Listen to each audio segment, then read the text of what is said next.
Hello everyone, myself Ravish और मैं आज पढ़ाने वाला हूं आपको some basic concepts of organic chemistry. Class 11th का ये चैप्टर है और बहुत ही इंपॉर्टेंट चैप्टर है, ठीक है ना। तो ऑर्गेनिक केमिस्ट्री का मतलब क्या होता है? ऑर्गेनिक केमिस्ट्री का मतलब क्या होता है? देखो क्या लगा हुआ है यहाँ पे, ऑर्ग। ऑर्ग से समझ लेते हैं, हम बायोलॉजी में पढ़ते हैं ऑर्ग मतलब यहाँ से क्या बनता है, ऑर्गन, और ऑर्गन से ऑर्गेनिज्म, है ना। समझ पा रहे हैं? इसका मतलब क्या हो गया कि ऑर्गेनिक का या ऑर्ग का मतलब होगा something related to living being, है ना। तो ऑर्ग को अगर हम लिविंग बीइंग से रिलेटेड कर लें, क्योंकि ऑर्गन भी लिविंग बीइंग में होगा, ऑर्गेनिज्म तो लिविंग बीइंग है ही है, तो लिविंग, है ना। तो ऑर्गेनिक केमिस्ट्री, या अगर हम इसकी बात करें ऑर्गेनिक कंपाउंड्स का मतलब क्या हो जाएगा, ठीक है ना। तो ऑर्ग का मतलब लिविंग है, तो ऑर्गेनिक कंपाउंड्स का मतलब क्या होगा, compounds that has been obtained from living being. ऐसे कंपाउंड्स जो कहां से मिलते हैं, लिविंग बीइंग से मिलते हैं, उनको हम क्या बोलते हैं, such type of compounds are known as organic compounds, है ना। समझ पाए? तो हम ऐसे लिख सकते हैं, ये बेसिक कॉन्सेप्ट है, ध्यान रखिएगा। ये ओल्ड डेफिनेशन है, आगे चल के ये जो डेफिनेशन है ये मॉडिफाई हो जाएगी, है ना। तो हम ऐसे लिख सकते हैं, compounds obtained from living being, compounds obtained from living beings are called organic compounds, है ना। तो फिर ऑर्गेनिक केमिस्ट्री क्या हो जाएगा, ऑर्गेनिक केमिस्ट्री। ऑर्गेनिक केमिस्ट्री का फिर मतलब हो गया the branch of science which deals with the organic compounds, है ना। The branch of science which deals with the study of organic compounds is known as organic chemistry, है ना। The branch of chemistry, हम chemistry पढ़ रहे हैं तो chemistry term use कर लेते हैं, the branch of chemistry which deals with the study of organic compounds, organic compounds is known as organic chemistry, ठीक है ना। समझ पा रहे हैं इतना? अब देखो क्या होगा, इनिशियली जब ऑर्गेनिक केमिस्ट्री या केमिस्ट्री बहुत ज़्यादा डेवलप्ड नहीं थी, बहुत ज़्यादा एडवांस नहीं थी, तब क्या होता था, तब हम अगर हमें कोई ऑर्गेनिक कंपाउंड चाहिए, हमें सपोज प्रोटीन चाहिए, हमें कार्बोहाइड्रेट्स चाहिए, तो वो हम कैसे प्राप्त करते थे, we can obtain only from living being. क्यों? क्योंकि हम ऑर्गेनिक कंपाउंड्स को सिंथेटिकली लेबोरेटरी कंडीशंस में प्रिपेयर नहीं कर पाते थे, ठीक है ना। ऑर्गेनिक कंपाउंड्स को हम सिंथेटिकली प्रिपेयर नहीं कर पाते थे। क्यों नहीं कर पाते थे? क्योंकि उस समय हमारे पास इतनी टेक्नोलॉजीज नहीं थी, इतना साइंस डेवलप्ड नहीं था, है ना। तो उस समय की कुछ थ्योरीज हैं। लेवोसियर, लेवोसियर ने बताया कि ऑर्गेनिक कंपाउंड्स में क्या होना चाहिए, अगर कोई भी कंपाउंड ऑर्गेनिक नेचर का है, Lavoisier, Lavoisier is known as the father of chemistry, ठीक है ना। इन्होंने क्या बताया, इन्होंने बताया कि अगर कोई भी कंपाउंड ऑर्गेनिक है ना, तो उसके पास में क्या होगा, कार्बन और हाइड्रोजन ये कंपलसरी होगा। The compound which is organic in nature must have carbon and hydrogen, है ना। ऐसा नहीं कि कार्बन और हाइड्रोजन के अलावा कुछ नहीं होगा, क्योंकि ये हमारा बेसिक कॉन्सेप्ट है। इनिशियल में क्या हो रहा था वो बताया जा रहा है। Lavoisier is known as father of chemistry and he explained that if a compound is organic in nature it must have carbon and hydrogen, ठीक है ना। अब एक साइंटिस्ट है जिनको आप बहुत अच्छे से जानते होंगे, the name of scientist is Berzelius. एक साइंटिस्ट है बर्जीलियस, ठीक है ना। बर्जीलियस ने एक थ्योरी दिया था and the theory is known as vital force theory. The theory is known as vital force theory, है ना। वाइटल फोर्स थ्योरी में उन्होंने क्या बताया, इन्होंने बताया, बर्जीलियस ने, कि ऑर्गेनिक कंपाउंड्स को हम सिंथेटिकली लैबोरेटरी कंडीशंस में प्रिपेयर ही नहीं कर सकते। क्यों? क्योंकि for the synthesis of organic compounds, organic compound की सिंथेसिस के लिए क्या होना चाहिए? एक वाइटल फोर्स की जरूरत होती है, ठीक है ना। वाइटल का मतलब होता है लाइफ, तो वाइटल फोर्स का मतलब life force is required for the preparation of organic compounds, ठीक है ना। और लाइफ फोर्स कहां मिलेगा? लिविंग बीइंग में मिलेगा। वाइटल फोर्स कहां मिलेगा? लिविंग बीइंग में मिलेगा। इसका मतलब बर्जीलियस ने सीधे तौर पर क्या बोल दिया कि ऑर्गेनिक कंपाउंड्स को हम सिंथेटिकली प्रिपेयर ही नहीं कर सकते, क्योंकि वहां पे वाइटल फोर्स या लाइफ फोर्स प्रेजेंट नहीं होगा, ठीक है ना। समझ पा रहे हैं? उसके बाद एक साइंटिस्ट आ गए, कौन से आपके? Volar, WOHLAR। देखो, इससे पहले, वोलर से पहले वाइटल फोर्स थ्योरी बहुत धड़ल्ले से चल रही थी। कोई भी ऑर्गेनिक कंपाउंड्स को प्रिपेयर नहीं कर रहा था, क्योंकि उनको मालूम था कि भाई बर्जीलियस ने बता दिया कि वाइटल फोर्स चाहिए, और नॉन लिविंग मतलब लेबोरेटरी कंडीशंस में हम वाइटल फोर्स नहीं डेवलप कर सकते, तो ऑर्गेनिक कंपाउंड्स को हम प्रिपेयर ही नहीं कर सकते। मतलब ये एक तरह से एक ब्लाइंड फेथ था, ठीक है ना। उसके बाद एक साइंटिस्ट आया, वोलर, ठीक है ना। वोलर ने क्या किया? एक इनऑर्गेनिक कंपाउंड लिया, ammonium cyanate. Ammonium cyanate is NH4CNO, ठीक है ना। अमोनियम साइनेट को इन्होंने हीट कर दिया, और इससे बाय मिस्टेक क्या बन गया? यूरिया की फॉर्मेशन हो गई, NH2CONH2, and the name of this compound is urea. ये क्या है? दिस इज अमोनियम साइनेट, और अमोनियम साइनेट कैसा है? This is inorganic compound. NH4CNO, this is an inorganic compound. But when he heated this ammonium cyanate, what happened? Formation of urea takes place, and this urea is organic compound. And this urea is organic compound, है ना। अब देखो, अब इससे पहले क्या था? Vital force, vital force, vital force चल रहा था, जो आपके बर्जीलियस है वो छाए हुए थे। एकदम से क्या हुआ? जैसे ही first organic compound laboratory conditions में प्रिपेयर किया गया, लोगों ने बर्जीलियस पे विश्वास करना छोड़ दिया, ठीक है ना। इनकी जो थ्योरी है वो फेल होने लगी। क्यों फेल होने लगी? क्योंकि ऑर्गेनिक कंपाउंड लैबोरेटरी कंडीशन में प्रिपेयर हो गया था विदाउट वाइटल फोर्स, ठीक है ना। उसके बाद और इनके बाद और साइंटिस्ट है, ये पहला मतलब एक तरह से पहला जो है थपेड़ा था इनको वाइटल फोर्स थ्योरी को, कि भाई अब हम नहीं मानने वाले। इसका मतलब हम लैबोरेटरी कंडीशंस में भी ऑर्गेनिक कंपाउंड्स को प्रिपेयर कर सकते हैं, ठीक है ना। तो अदर साइंटिस्ट ने भी अपने जो प्रोसेस थी उसको स्टार्ट करी, है ना। ट्राई करना स्टार्ट किया कि बना पाएंगे कि नहीं बना पाएंगे। तो इसके बाद जो साइंटिस्ट है, कोल्बे ने एसिटिक एसिड की फॉर्मेशन कर दी from carbon and hydrogen. Wohler ने यूरिया की फॉर्मेशन कर दी from ammonium cyanate. It was an inorganic compound. Ammonium cyanate was an inorganic compound, and with the help of that Wohler prepared urea by heating it, and the urea is the organic compound.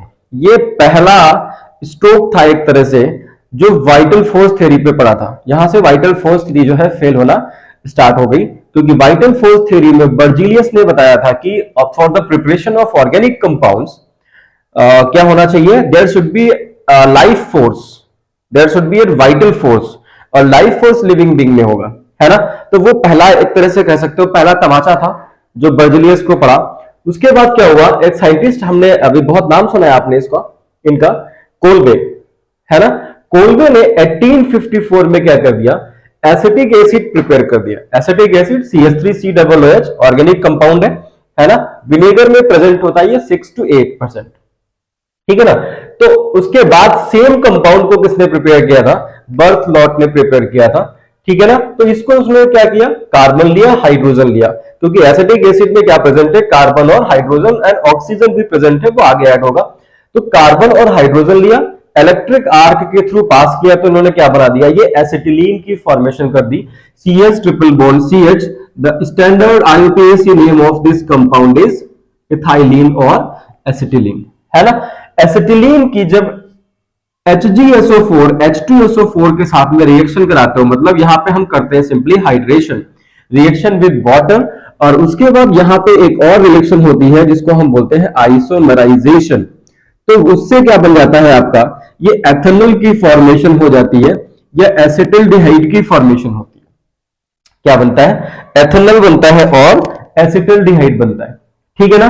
और एसिटिल्डिहाइड का जब oxidation करते हो तो आपका बन जाता है एसिटिक एसिड की फॉर्मेशन हो जाती है।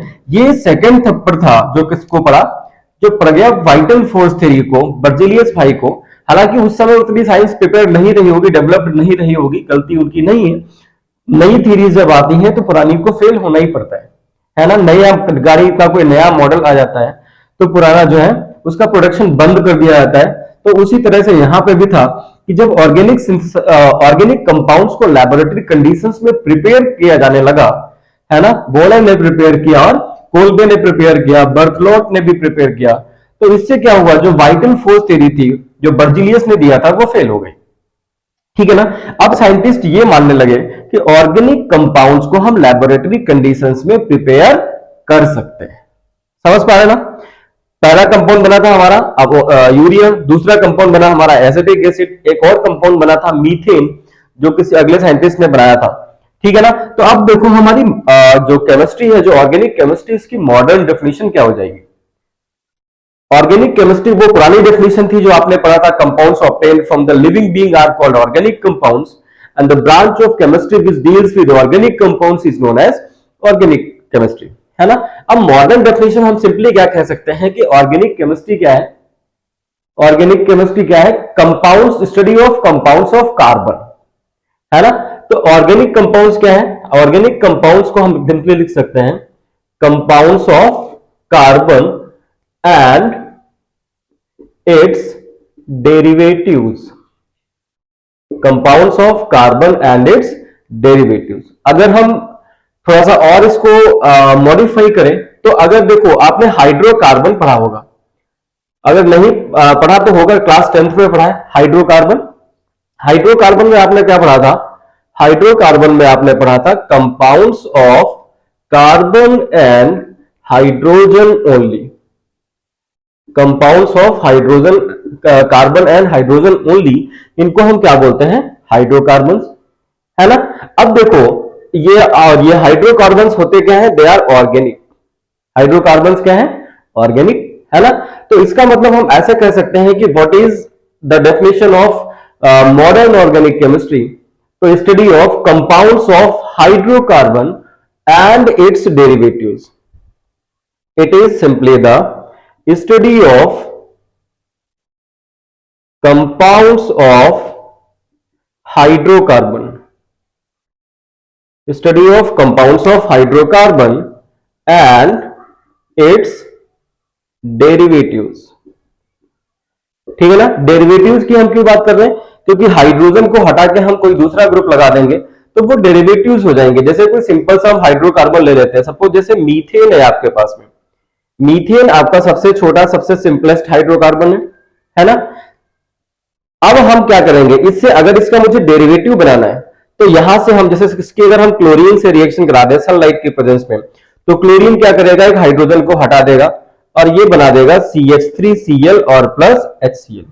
तो ये तो पेरेंट कंपाउंड हो गया, organic compound hydrocarbon, and CH3Cl क्या है, it is the derivative of methane, it is the derivative of methane. और इस मीथेन को हमने कैसे बनाया है, इस मीथेन को हमने बनाया है by the substitution of hydrogen bye Cl, है ना, सब्स्टिट्यूट कर दिया।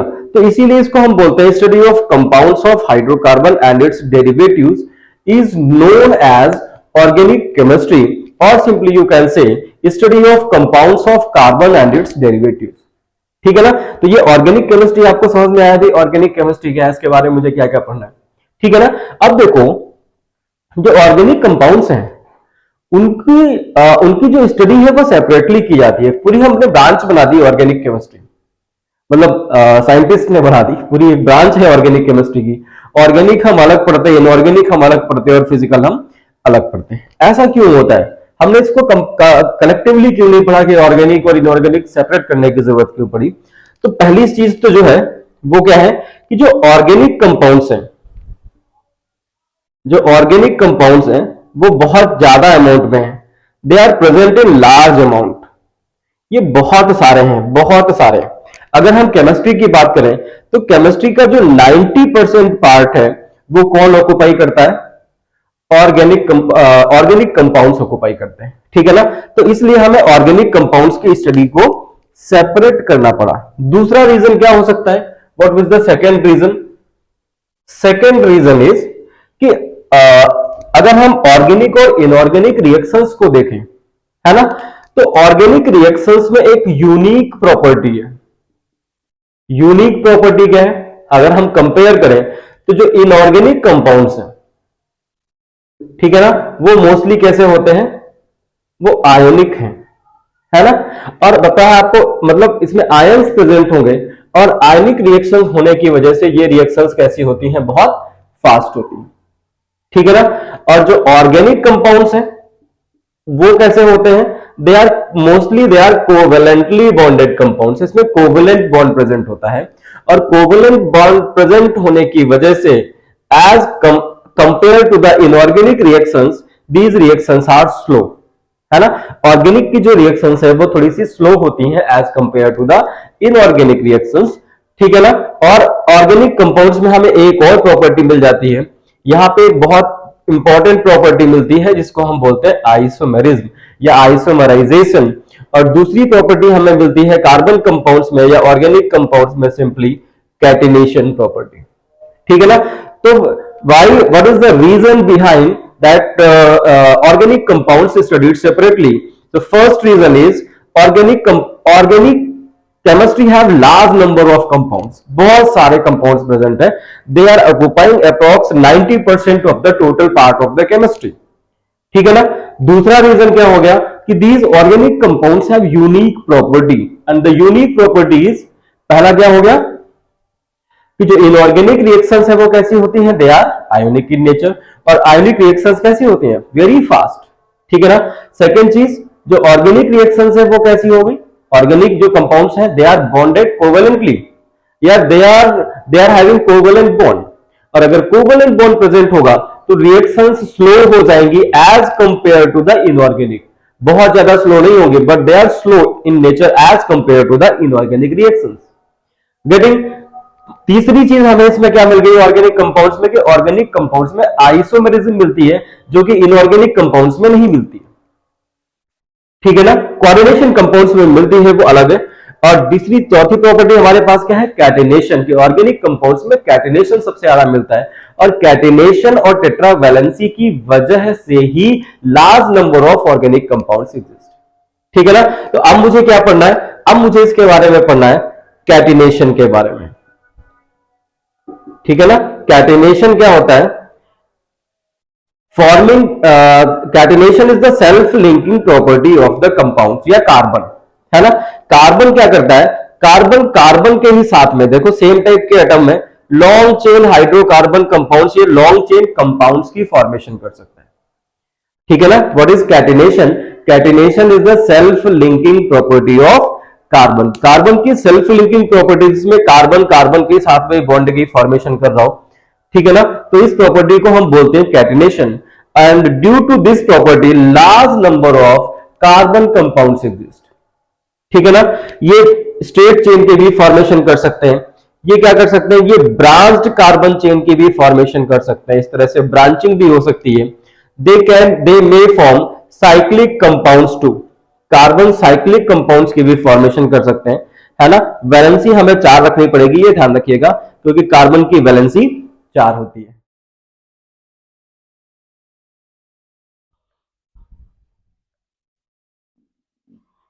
Hello everyone, myself Ravish और मैं आज पढ़ाने वाला हूं आपको some basic concepts of organic chemistry. Class 11th का ये चैप्टर है और बहुत ही इंपॉर्टेंट चैप्टर है, ठीक है ना। तो ऑर्गेनिक केमिस्ट्री का मतलब क्या होता है?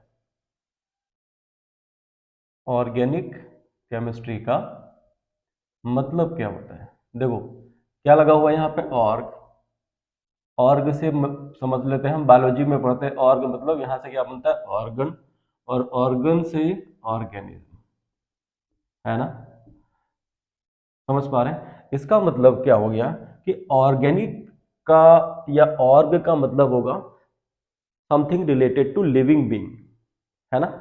तो ऑर्ग को अगर हम लिविंग बीइंग से रिलेटेड कर लें, क्योंकि ऑर्गन भी लिविंग बीइंग में होगा, ऑर्गेनिज्म तो लिविंग बीइंग है ही है, तो लिविंग, है ना। तो ऑर्गेनिक केमिस्ट्री, या अगर हम इसकी बात करें ऑर्गेनिक कंपाउंड्स का मतलब क्या हो जाएगा, ठीक है ना। तो ऑर्ग का मतलब लिविंग है, तो ऑर्गेनिक कंपाउंड्स का मतलब क्या होगा, compounds that has been obtained from living being. ऐसे कंपाउंड्स जो कहाँ से मिलते हैं, लिविंग बीइंग से मिलते हैं, उनको हम क्या बोलते हैं, such type of compounds are known as organic compounds, है ना, समझ पाए। तो हम ऐसे लिख सकते हैं, ये बेसिक कॉन्सेप्ट है, ध्यान रखिएगा, ये ओल्ड डेफिनेशन है, आगे चल के ये जो डेफिनेशन है ये मॉडिफाई हो जाएगी, है ना। तो हम ऐसे लिख सकते हैं, compounds obtained from living being, compounds obtained from living beings are called organic compounds, है ना। तो फिर ऑर्गेनिक केमिस्ट्री क्या हो जाएगा, ऑर्गेनिक केमिस्ट्री, ऑर्गेनिक केमिस्ट्री का फिर मतलब हो गया the branch of science which deals with the organic compounds, है ना। The branch of science which deals with the study of organic compounds is known as organic chemistry, है ना। The branch of chemistry, हम chemistry पढ़ रहे हैं तो chemistry term use कर लेते हैं, the branch of chemistry which deals with the study of organic compounds, organic compounds is known as organic chemistry, ठीक है ना, समझ पा रहे हैं इतना। अब देखो क्या होगा, इनिशियली जब ऑर्गेनिक केमिस्ट्री या केमिस्ट्री बहुत ज़्यादा डेवलप्ड नहीं थी, बहुत ज़्यादा एडवांस नहीं थी, तब क्या होता था, तब हम अगर हमें कोई ऑर्गेनिक कंपाउंड चाहिए, हमें सपोज प्रोटीन चाहिए, हमें कार्बोहाइड्रेट्स चाहिए, तो वो हम कैसे प्राप्त करते थे, we can obtain only from living being. क्यों, क्योंकि हम ऑर्गेनिक कंपाउंड्स को सिंथेटिकली लेबोरेटरी कंडीशंस में प्रिपेयर नहीं कर पाते थे, ठीक है ना। ऑर्गेनिक कंपाउंड्स को हम सिंथेटिकली प्रिपेयर नहीं कर पाते थे। क्यों नहीं कर पाते थे, क्योंकि उस समय हमारे पास इतनी टेक्नोलॉजीज नहीं थी, इतना साइंस डेवलप्ड नहीं था, है ना। तो उस समय की कुछ थ्योरीज हैं उस, है ना, उन्होंने जो आपके क्या बोलते हैं इनको, father of chemistry, father of chemistry कौन है अपना, लेवोसियर। लेवोसियर ने बताया कि ऑर्गेनिक कंपाउंड्स में क्या होना चाहिए, अगर कोई भी कंपाउंड ऑर्गेनिक नेचर का है, Lavoisier, Lavoisier is known as the father of chemistry, ठीक है ना। इन्होंने क्या बताया, इन्होंने बताया कि अगर कोई भी कंपाउंड ऑर्गेनिक है ना, तो उसके पास में क्या होगा, कार्बन और हाइड्रोजन ये कंपलसरी होगा। The compound which is organic in nature must have carbon and hydrogen, है ना। ऐसा नहीं कि कार्बन और हाइड्रोजन के अलावा कुछ नहीं होगा, क्योंकि ये हमारा बेसिक कॉन्सेप्ट है, इनिशियल में क्या हो रहा था वो बताया जा रहा है। Lavoisier is known as father of chemistry and he explained that if a compound is organic in nature it must have carbon and hydrogen, ठीक है ना।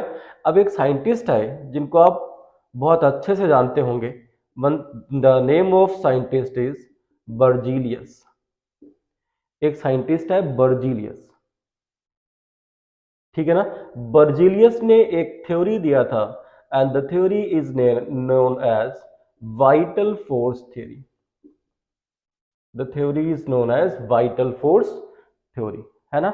वाइटल फोर्स थ्योरी में इन्होंने क्या बताया, इन्होंने बताया बर्जीलियस ने कि ऑर्गेनिक कंपाउंड्स को हम सिंथेटिकली लैबोरेटरी कंडीशंस में प्रिपेयर ही नहीं कर सकते। क्यों, क्योंकि for the synthesis of organic compounds, organic compound की सिंथेसिस के लिए क्या होना चाहिए, एक वाइटल फोर्स की जरूरत होती है, ठीक है ना। वाइटल का मतलब होता है लाइफ, तो वाइटल फोर्स का मतलब life force is required for the preparation of organic compounds, ठीक है ना। और लाइफ फोर्स कहां मिलेगा, लिविंग बीइंग में मिलेगा। वाइटल फोर्स कहां मिलेगा, लिविंग बीइंग में मिलेगा। इसका मतलब बर्जिलियस ने सीधे तौर पर क्या बोल दिया कि ऑर्गेनिक कंपाउंड्स को हम सिंथेटिकली प्रिपेयर ही नहीं कर सकते, क्योंकि वहां पे वाइटल फोर्स या लाइफ फोर्स प्रेजेंट नहीं होगा, ठीक है ना। समझ पा रहे हैं। उसके बाद एक साइंटिस्ट आ गए, कौन से आपके, वोलर, WOHLAR। देखो इससे पहले, वोलर से पहले वाइटल फोर्स थ्योरी बहुत धड़ल्ले से चल रही थी, कोई भी ऑर्गेनिक कंपाउंड्स को प्रिपेयर नहीं कर रहा था, क्योंकि उनको मालूम था कि भाई बर्जिलियस ने बता दिया कि वाइटल फोर्स चाहिए, और नॉन लिविंग मतलब लेबोरेटरी कंडीशंस में हम वाइटल फोर्स नहीं डेवलप कर सकते, तो ऑर्गेनिक कंपाउंड्स को हम प्रिपेयर ही नहीं कर सकते। मतलब ये एक तरह से एक ब्लाइंड फेथ था, ठीक है ना। उसके बाद एक साइंटिस्ट आया वोलर, ठीक है ना। वोलर ने क्या किया, एक इनऑर्गेनिक कंपाउंड लिया, ammonium cyanate. Ammonium cyanate is NH4CNO, ठीक है ना। अमोनियम साइनेट को इन्होंने हीट कर दिया, और इससे बाय मिस्टेक क्या बन गया, यूरिया की फॉर्मेशन हो गई, NH2CONH2, and the name of this compound is urea. ये क्या है, दिस इज अमोनियम साइनेट, और अमोनियम साइनेट कैसा है, this is inorganic compound, NH4CNO, this is an inorganic compound, but when he heated this ammonium cyanate, what happened, formation of urea takes place, and this urea is organic compound, and this urea is organic compound, है ना। अब देखो, अब इससे पहले क्या था, vital force vital force vital force चल रहा था, जो आपके बर्जिलियस है वो छाए हुए थे।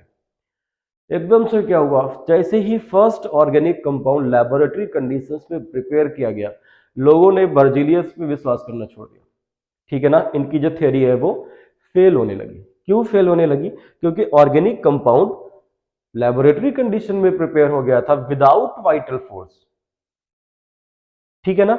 उसके बाद और इनके बाद और साइंटिस्ट है, ये पहला मतलब एक तरह से पहला जो है थपेड़ा था इनको वाइटल फोर्स थ्योरी को, कि भाई अब हम नहीं मानने वाले, इसका मतलब हम लेबोरेटरी कंडीशंस में भी ऑर्गेनिक कंपाउंड्स को प्रिपेयर कर सकते हैं, ठीक है ना। तो अदर साइंटिस्ट ने भी अपने जो प्रोसेस थी उसको स्टार्ट करी, है ना, ट्राई करना स्टार्ट किया कि बना पाएंगे कि नहीं बना पाएंगे। तो इसके बाद जो साइंटिस्ट है कोल्बे, कोल्बे ने एसिटिक एसिड की फॉर्मेशन कर दी फ्रॉम कार्बन एंड हाइड्रोजन, ठीक है ना। इसको हम इरेज करते हैं, फिर आगे पढ़ते हैं।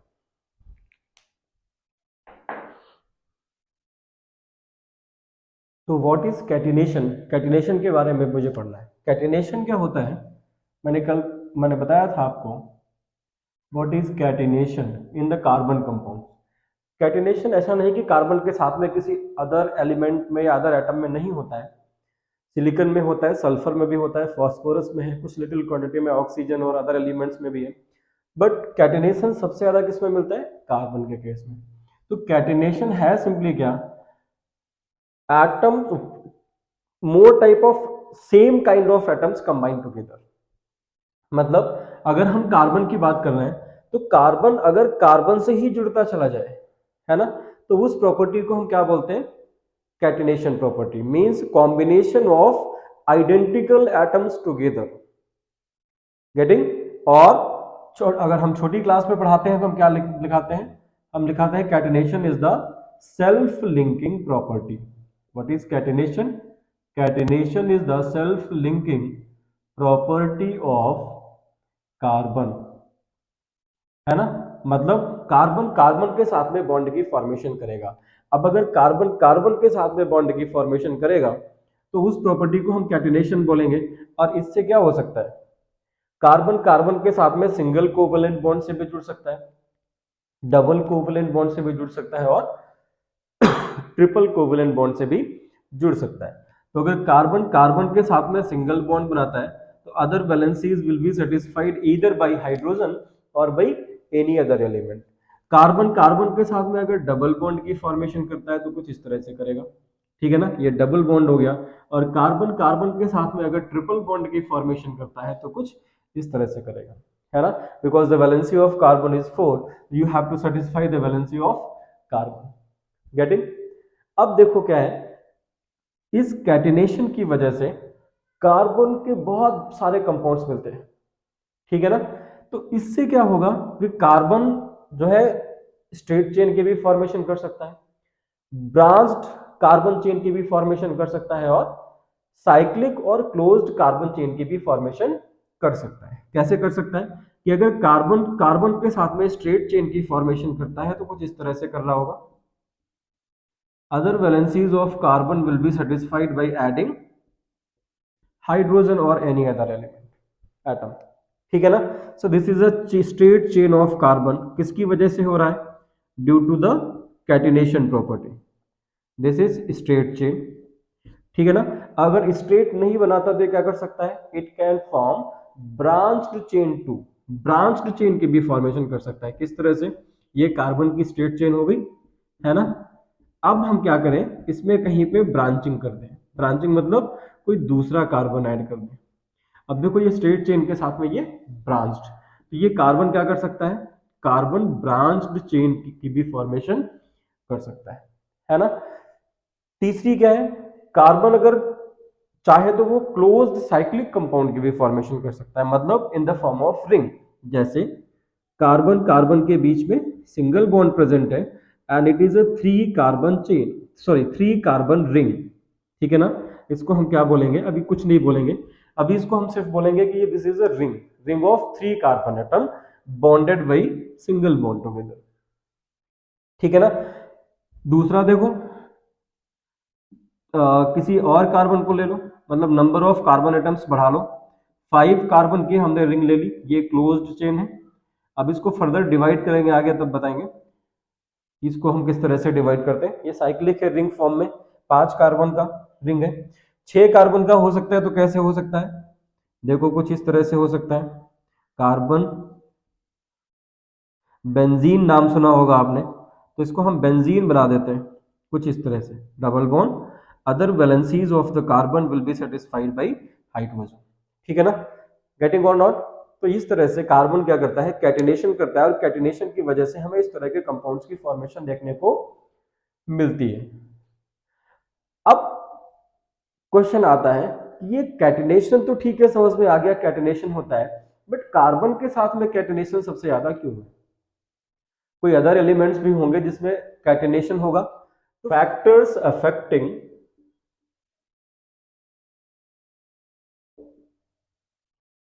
कैटिनेशन, उसमें पहला चीज आ जाता है कौन सा? Bond energy. First is the bond energy, ठीक है ना।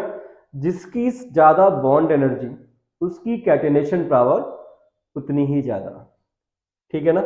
समझ पा रहे हैं? तो इसका मतलब हो गया कि कार्बन और कार्बन की जो बॉन्ड एनर्जी होगी वो सबसे ज्यादा होगी। फिर किसकी होती है? सिलिका और सिलिका की होती है।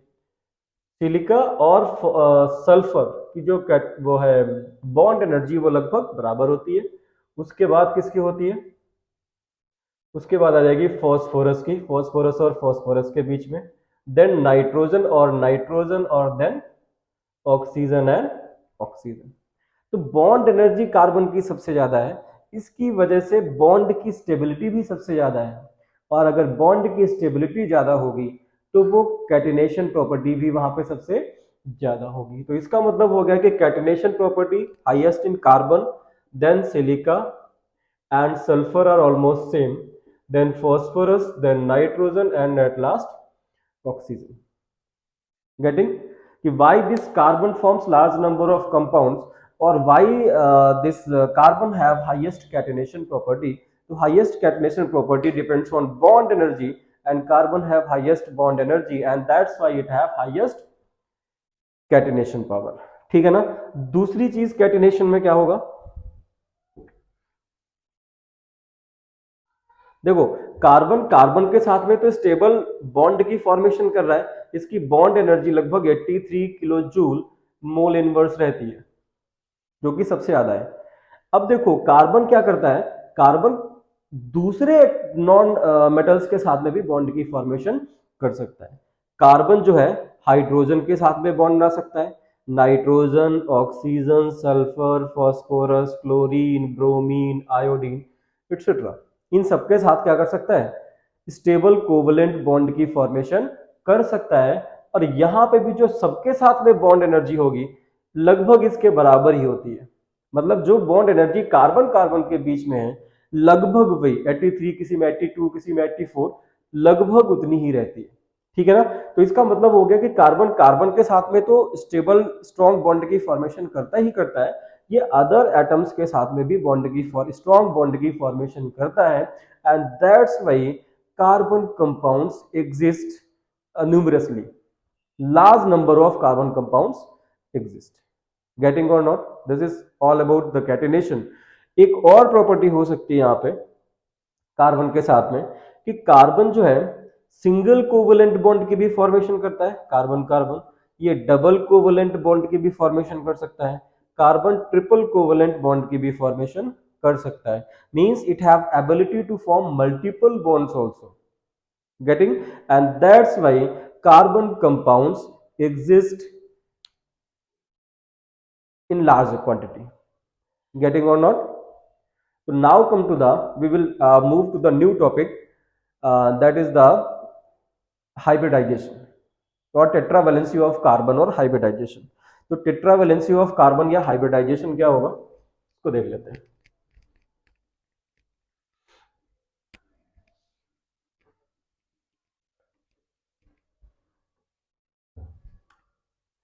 Come to the tetravalency of carbon.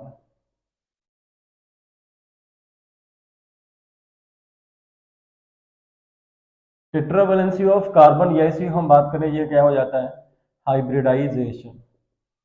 Hybridisation के बारे में हमें यहाँ पे पढ़ना है ऑर्गेनिक केमिस्ट्री में। There are three types of hybridisation, one is sp3, sp2 and last one is sp। Three types of hybridisation you have to study. तो अगर हम कार्बन की बात करें तो कार्बन का एटॉमिक नंबर होता है 6, और अगर आपबाउ के बेसिस पे इसका हम इलेक्ट्रॉनिक कॉन्फ़िगरेशन करते हैं तो ये हो जाएगा 1s2, 2s2 and 2p2। This is the electronic configuration. अब देखो इसके बाहर की सेल में कितने इलेक्ट्रॉन है, 2p के पास में 2 ही इलेक्ट्रॉन है, तो वैलेंसी कितनी होनी चाहिए 2, बट होती है 4। क्यों? क्योंकि इसका जो सेकंड सेल है this is 2s and 2p, octet complete करने के लिए 4 इलेक्ट्रॉन्स की रिक्वायरमेंट है। This is the ground state electronic configuration. अब देखो यहाँ इसको हम क्यों नहीं जोड़ रहे थे, क्योंकि ये ग्राउंड स्टेट इलेक्ट्रॉनिक कॉन्फ़िगरेशन है, यहाँ पे 2s के जो इलेक्ट्रॉन्स हैं ये कैसे हैं, दे आर पेयर्ड। और आपको पता है जो पेयर्ड होंगे वो बॉन्ड की फॉर्मेशन में पार्टिसिपेट नहीं करते यूजुअली। तो 2p के ही इलेक्ट्रॉन्स को बॉन्ड की फॉर्मेशन में पार्टिसिपेट करना चाहिए, बट ऐसा नहीं होता है। क्यों नहीं होता है? क्योंकि जब एटम बॉन्ड की फॉर्मेशन के लिए तैयार होता है, that is the excited state, है ना, तो उसमें क्या होगा, जो पेयर्ड इलेक्ट्रॉन है वो कैसा हो जाएगा, अनपेयर्ड हो जाएगा। ठीक है ना, कैसा होगा, जो पेयर्ड इलेक्ट्रॉन होगा वो अनपेयर्ड हो जाएगा। इसका मतलब हो गया कि इलेक्ट्रॉनिक कॉन्फ़िगरेशन क्या बचेगा, यहाँ पे बचेगा 2s1, this is excited state electronic configuration in gaseous state. और एक इलेक्ट्रॉन कहाँ पे आ गया, 2p में आ गया, तो यहाँ पे हो गया 2p3, या इसको हम लिख दें 2px1, 2py1 एंड 2pz1, है ना, 2pz1। ठीक है ना। तो how many total orbitals available for the formation of the bond, one 2s orbital because this is singly occupied, it has to be paired, है ना, and other 3 are also singly occupied, so total 4 orbitals are available, one is s orbital and 3 are p orbital, so this is called as sp3 hybridization। इसका मतलब हो गया कि carbon के पास में क्या होता है, कार्बन के पास में 4 sp3 हाइब्रिड ऑर्बिटल्स होती हैं, जिससे वो 4 अदर एटम्स के साथ में या 4 अदर एटम्स के साथ में बॉन्ड की फॉर्मेशन कर सकता है, कोवलेंट बॉन्ड की फॉर्मेशन कर सकता है। ठीक है ना, समझ पा रहे हैं। तो what is the valency of carbon? Carbon है वैलेंसी ऑफ 4। पहले क्या समझा गया कि ये जो है सिर्फ यही बॉन्ड की फॉर्मेशन करेगा, ये तो इलेक्ट्रॉन पेयर है, ये बॉन्ड की फॉर्मेशन नहीं करेगा। फिर CH4, जैसे मीथेन की अगर हम बात करें तो मीथेन के अगर हम इसका हम हैलोजिनेशन करते हैं, क्लोरीन से रिएक्शन कराएं और आपको मोनो हैलो कोई डेरिवेटिव चाहिए, मतलब एक ही हाइड्रोजन को हटाना है, ठीक है ना, तो फिर क्या होगा, कार्बन किसी भी क्लोरीन किसी भी एक हाइड्रोजन को हटा सकता है प्लस HCl बना देता है, ठीक है ना। और उसके बाद हम देखते हैं कि ये जो सारे एटम्स हैं CH बॉन्ड, ये कैसे होते हैं, आइडेंटिकल है। इसका मतलब कार्बन की वैलेंसी 4 है और चारों कैसे हैं, सेम टाइप के हैं, having same bond length, having same bond energy and everything, ठीक है ना। तो उसके बेसिस पे सजेस्ट किया गया कि इसका मतलब है कि ये जो 2s ऑर्बिटल है ये भी बॉन्ड की फॉर्मेशन में पार्टिसिपेट करता है। तो सिंपली क्या हो गया, this is the ground state electronic configuration 1s2 2s2 and 2p2 when this carbon is ready for the formation of the bond with the same atom or with different atom. So what happens, this paired electron from the 2s cell get unpaired by jumping from 2s2 to 2pz orbital, ठीक है ना। तो how many orbitals are available for the formation of the bond, there are 4 orbitals available now. तो all the 4 orbitals will participate in the formation of the bond and that's why this carbon have sp3 hybridization, ठीक है ना। अब ये sp2 भी हो सकता है, sp भी हो सकता है, डिपेंड्स ऑन द कंडीशंस। हम एग्जांपल ले रहे हैं, हाइब्रिडाइजेशन को डिवाइड कर लेते हैं 3 टाइप में। One is sp3 hybridisation, sp2 hybridisation and sp hybridization. तो come to the first one, sp3 hybridization. sp3 hybridization में क्या होगा, मैंने अभी बता दिया आपको क्या क्या होगा, 1s orbital and 3p orbitals hybridise. Hybridisation का मतलब क्या है, हाइब्रिडाइजेशन का मतलब है orbitals which are closer in energy get exchange their energies and form new set of orbitals of exactly equal energy, that is called hybridization। मतलब जैसे 2s orbital है 2p ऑर्बिटल है, ये दोनों हाइब्रिडाइजेशन में पार्टिसिपेट कर रही हैं, क्यों, क्योंकि इन दोनों की एनर्जी में बहुत कम डिफरेंस होगा। 1s तो ऑलरेडी कंप्लीटली फिल्ड है, इट विल नॉट पार्टिसिपेट क्योंकि ये फर्स्ट k सेल है, ये आपकी l सेल है। तो जो इनकम्प्लीटली फिल्ड ऑर्बिटल्स होती हैं they will participate in the formation in the hybridization, they will participate in the hybridization and the orbitals which are completely filled will not participate according to valence bond theory, that will be studied later। तो यहाँ पे क्या होगा, 1s orbital and 3p orbitals get exchange their energies with each other and form new set of orbitals, how many, 4 sp3 hybrid orbitals, getting the bond angle in sp3 hybrid orbitals will be, bond angle कितना हो जाएगा, 109 degree and 28 minute, ठीक है ना। And geometry of the molecule is tetrahedral, geometry of the molecule is tetrahedral. इसी को देख लेते हैं, carbon atomic number 6, electronic configuration 1s2 2s2 2p2, this is ground state electronic configuration 2s2 and 2p2, 2s2 and 2p2। excited state में क्या होगा, in excited state atom, central atom approaches to that atom where formation of bond takes place or will take place, and at that time what will happen, the energy of the carbon atom will be increased, so that will be called as excited state, है ना। तो in excited state what will happen, one electron from the 2s orbital will jump to the 2pz orbital या empty 2pz orbital of this p cell। So what will happen, this excited state electronic configuration is this one,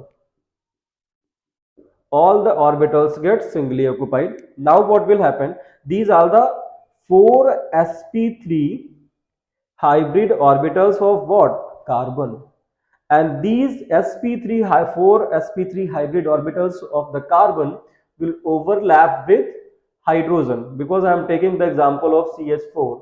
तो hydrogen के साथ में overlap करेंगे। कैसे? Carbon tetrahedral arrangement होगा, this one is the first sp hybrid orbit sp3 hybrid orbital, this one is the second sp3 hybrid orbital, third sp3 hybrid orbital and the fourth one is the sp3 hybrid orbital। दो, अब क्या होगा, four hydrogen atoms हैं, hydrogen have spherical, will be spherical shape because its electronic configuration is 1s1, so this is hydrogen overlapped, hydrogen overlapped, overlapped and overlapped।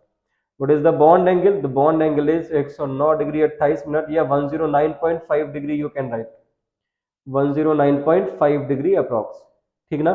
This geometry is known as tetrahedral geometry. Actually क्या होगा इसमें कि ये जो board है, दो atom इसी board पे, दो जो बॉन्ड है, one C H bond and second C H bond, they are at the same plane, इसी बोर्ड पे। एक जो सी एच बॉन्ड है इस बोर्ड के पीछे है, दूसरा जो सी एच बॉन्ड है it is outward from this board, ठीक है ना। तो जो ज्योमेट्री मिलेगी उसको बोलेंगे हम टेट्राहेड्रल ज्योमेट्री। गेटिंग?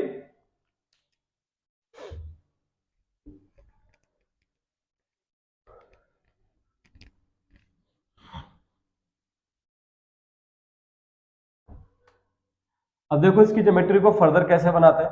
कार्बन, ये पहला हाइड्रोजन जुड़ गया, covalent bond, second hydrogen covalent bond, third hydrogen covalent bond, and this one is the fourth hydrogen with covalent bond. The bond angle between them is 109.5 degree and the geometry will be called as tetrahedral geometry. It is look somewhat like this, getting? इसको हम बोलेंगे tetrahedral geometry. उसके बाद आ जाते हैं हम, कौन सा हाइब्रिडाइजेशन है हमारा, next hybridisation is sp2 hybridisation.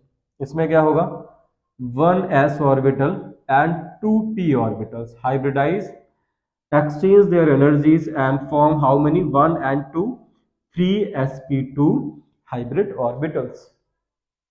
Getting? The geometry of the molecule will be,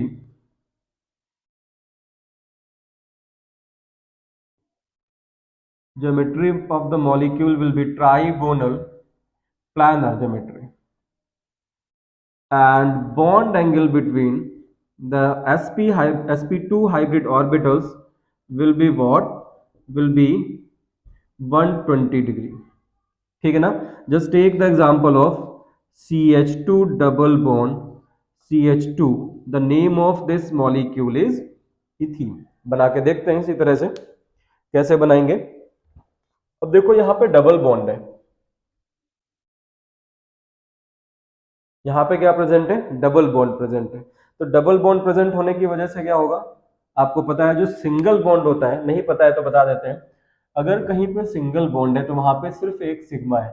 if double bond is there then one sigma and one pi, if triple bond is there then one sigma and two pi.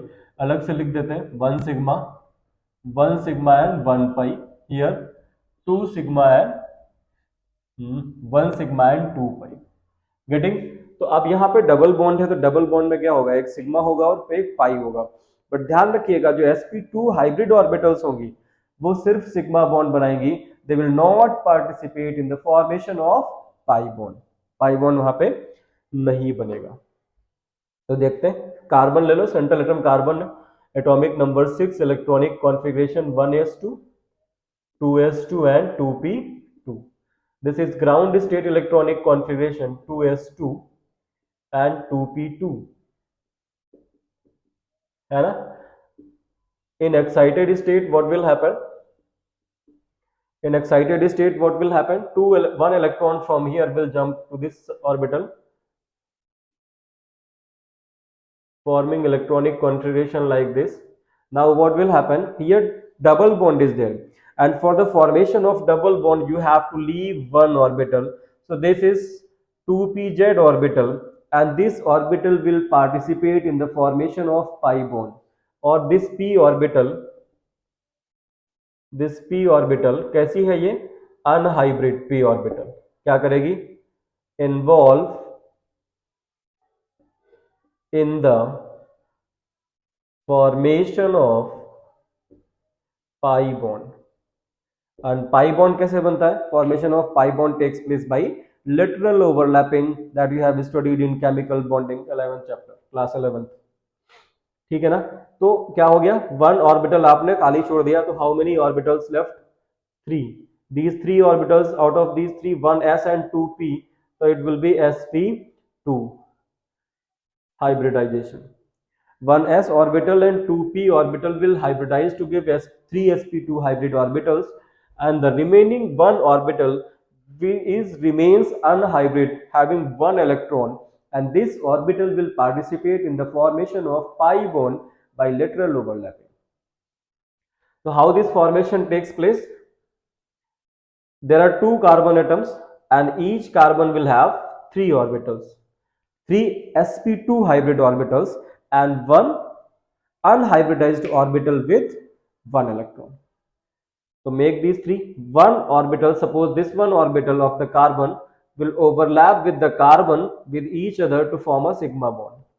One orbital utilized. How many left? Two orbitals left. So this one is the second orbital of the carbon, overlap with hydrogen, because one carbon have two hydrogen, है ना? Overlap with hydrogen to form sigma bond. Third orbital of this carbon overlap with again hydrogen to form sigma bond. In the same way here also, ये भी वैसे ही करेगा. These are the orbitals, hybrid orbitals. Now what is left? One unhybridized p orbital left, and you know the formation of pi bond takes place by lateral overlapping. So suppose this one is the unhybridized p orbital of first carbon and this one is the unhybridized orbital of the second carbon. They overlap together by lateral overlapping or sidewise overlapping to form a pi bond. Lateral overlapping कैसे बनता है? Sorry, पाई bond कैसे बनता है? By lateral overlapping, और lateral overlapping कैसे होगी? Laterally.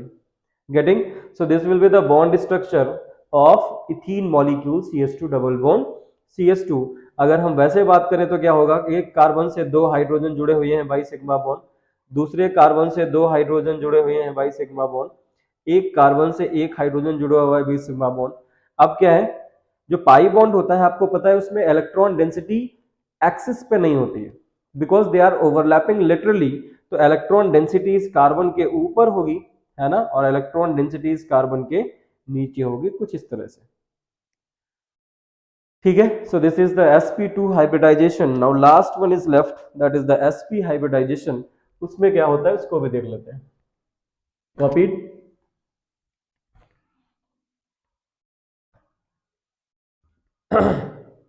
Now come to the sp hybridization. sp hybridization में क्या होगा? In sp hybridization one s orbital and one p orbital hybridized to give two sp hybrid orbitals। ठीक है ना?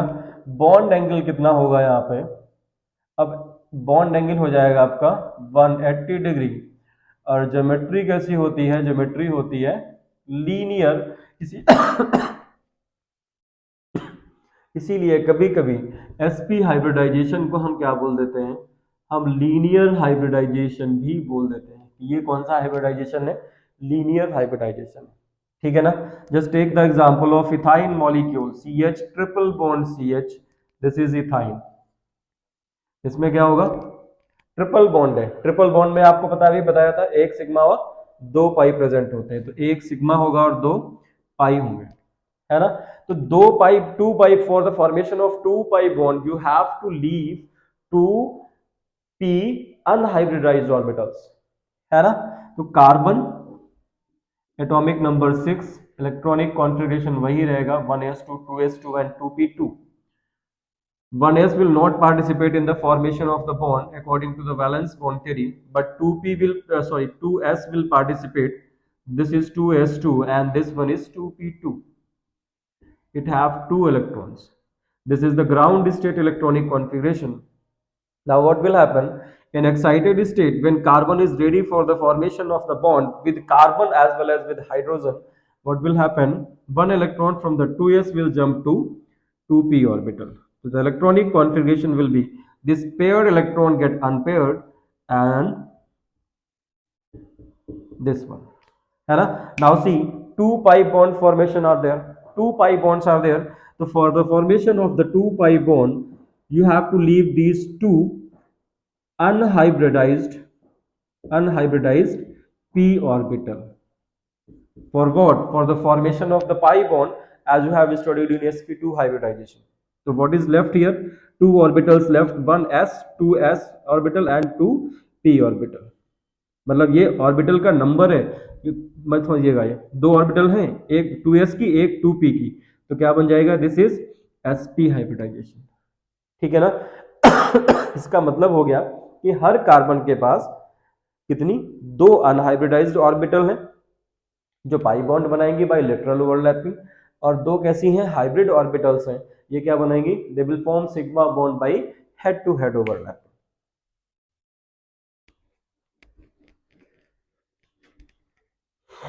सारा हाइब्रिडाइजेशन एक ही तरह का है, ज्यादा डिफरेंस नहीं है.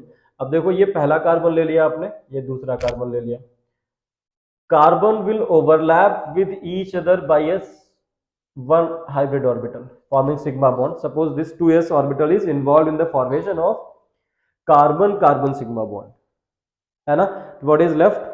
One more orbital, 2p orbital, that is hybrid orbital is left.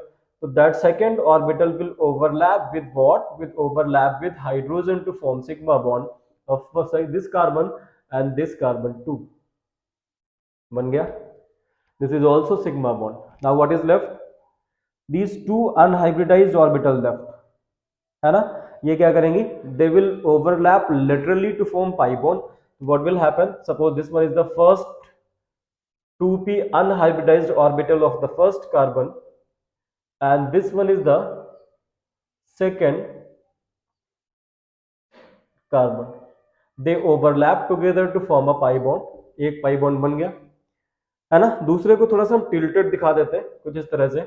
This is the second 2p orbital of this carbon and of this carbon.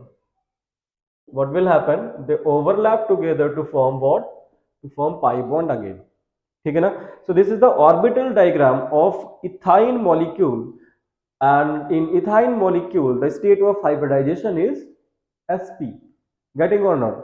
So actual structure will be carbon with triple bond, carbon and hydrogen.